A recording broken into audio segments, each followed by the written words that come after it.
Warga keluhkan kekosongan ketersediaan obat di RSUD Berkah Pandeglang.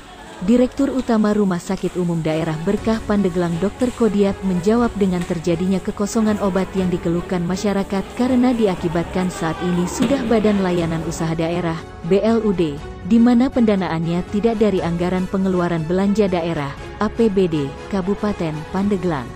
Akan tetapi secara umum dari usaha pelayanan dasar rumah sakit di mana selama ini terkendala karena dampak dari pandemi COVID-19, kalau sudah BLUD berbeda pengadaan obatnya disesuaikan dengan uang masuk dari pendapatan layanan dasar rumah sakit tersebut.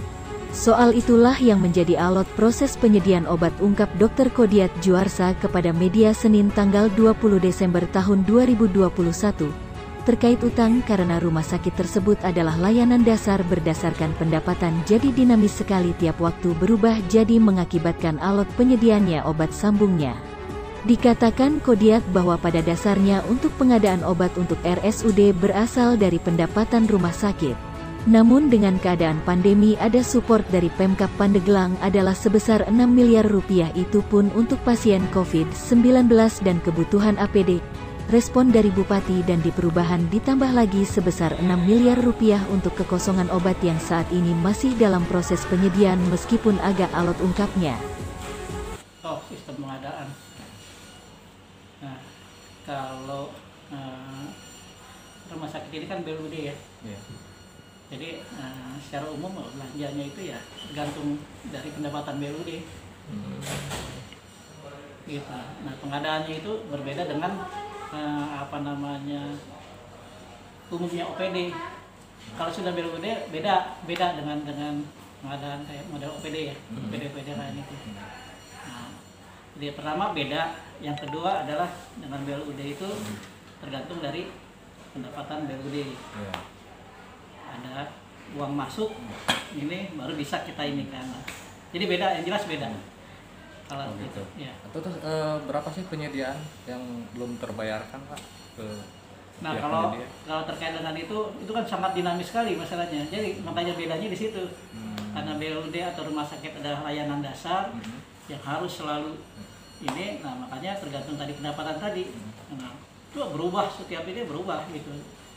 Jadi tergantung dari pendapatan, kemudian pendapatan kita bayarkan lagi setelah adanya uang yang tadi itu, seperti itu. Nah, jadi dinamis sekali dan kita tiap waktu berubah. Jadi saya tahu persis itu belum, karena juga memang belum kita ini ya terkait dengan itu. Maksudnya dalam arti sangat dinamis tadi.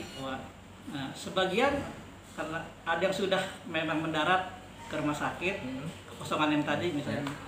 Sebagian ada yang masih dalam proses. Sebagian lagi ada yang memang agak alot nih penyediaannya gitu. Alot untuk kenapa bisa alot? Yang mereka barangkali karena tadi mereka perlu kita yakinkan bahwa kalau sumber dana dari APBD kan jelas.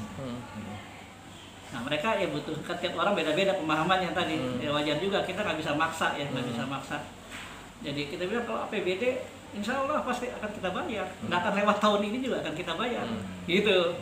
Nah, tapi ada yang alot tetap, ada yang alot masih barangkali trauma dengan tadi itu. Nah, sehingga itu butuh inilah. Tapi mohon doanya aja, ini semua akhirnya yang kita rencanakan terpenuhi, ya kan. Tapi sekali lagi terakhir ingin saya sampaikan bahwa dengan terpenuhi ini juga bukan berarti 100% yang bolong tadi kosongnya, misalnya 100 jenis obat misalnya ya, misalnya gitu. Dengan tadi support itu bukan berarti 100% tertutupi. Tapi paling tidak misalnya dari 100 jadi 70 tertutupi, 30 mungkin masih ada yang kosong. Karena memang naik ladder pasien kan bervariasi jenis obatnya, tergantung dokter yang meriksanya. Itu jenis obat apa ya, Dok? Nah, banyak banget, makanya saya nggak mungkin saya sebutkan juga seperti itu. Oke, terakhir Pak. Pak Dudut. Ya, jadi itu ya mungkin ya klarifikasi terkait langkah apa yang akan nanti ke depan terkait dengan segala pelayanan obat dan pada pasien. Nah, kalau bicara langkah sebenarnya semenjak ini saya bicara karena di rumah sakit kan saya dari 2020 ya, dari Desember lah 2019 akhir itu. Nah, kita selalu intinya bahwa niatnya semua di manajemen dan semua jajaran ini selalu berusaha memperbaiki diri dengan mengidentifikasi kekurangan-kekurangan yang ada. Satu persatu kita urai dan sebagainya. Yang ingin kami sampaikan, memang butuh waktu karena apa? Pada saat awal masuk ke sini belum pandemi, tapi kan 3 bulan, 2 bulan setengah pandemi, terganggulah strategi kami itu. Sebetulnya di awal 3 bulan itu punya optimisme untuk meningkatkan pelayanan. Nah, jadi ada pandemi, terganggulah, goyanglah ini. Kita terutama kan COVID ya dan sebagainya. Stres, petugas juga stres, sama masyarakat stres, petugas stres juga karena penyakit baru. Nah, jadi upaya itu perbaikan diri dari segala lini. Mulai barangkali tahu ya, humas yang tadinya tidak ada jadi ada, ya nggak? Gitu kan. Pendaftaran online yang tadinya tidak ada jadi ada. Nah gitu, banyak hal lah.